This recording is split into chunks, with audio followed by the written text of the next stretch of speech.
একটা নতুন ব্লগ নিয়ে চলে এলাম। আজকে আমি মায়াপুর যাচ্ছি। সো আজকে কৃষ্ণনগর ট্রেনে উঠে পড়লাম। দেন ওখান থেকে নেবে ট্রেকারে উঠলাম। ট্রেকার থেকে নেবে এখানে টিকিট কাটতে চলে এলাম ওপারে ঘাট পারাপার হওয়ার জন্য, মানে নবদ্বীপ ঘাট যাওয়ার জন্য।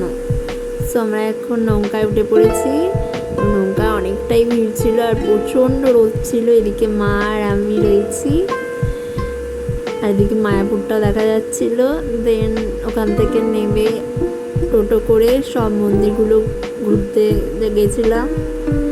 আর এই হচ্ছে সেই মন্দির, আর এই মন্দিরেই গুপ্ত বৃন্দাবন ছিল।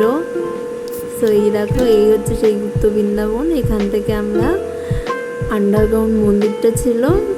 তো এই মন্দিরটা ঘুরলাম, দেখে খুব সুন্দরই লাগলো। আর এটার জন্য টিকিট কাটতে হয় আলাদা করে। তো দারুণ ছিল মন্দিরটা। প্রত্যেকটা পর্বকে এখানে তুলে ধরেছে। এখানে চৈতন্যদেবের সঙ্গে। আর এইটা আর একটা জায়গায় চলে এলাম, সেটা হচ্ছে চৈতন্যদেবের জন্মস্থান। আর এই সেই একটা মন্দির। তারপরই আর একটা মন্দিরে চলে এলাম। এইটা পুরো গুহার ভেতর দিয়ে ঢুকতে হয়। আর এই মন্দিরটাও খুব সুন্দর।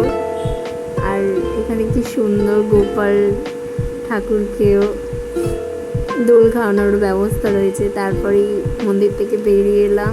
আর বাইরেটাও কি সুন্দর মন্দিরে। আর এই সব থেকে একটা বড় বিগ্রহ চৈতন্যদেবের, দারুণ ছিল মন্দিরটা। তারপরেই আমরা ফেরার জন্য মায়াপুর যাবো বলে আবার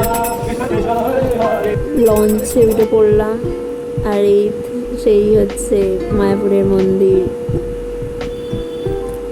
আর প্রচণ্ড ভিড়ও ছিল।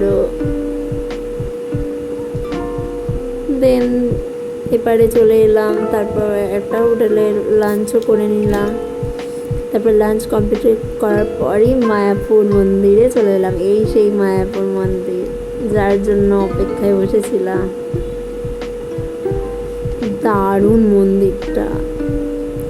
এখনো মন্দিরের কাজটা কমপ্লিট হয়নি, তাও খুব সুন্দর মন্দিরটা।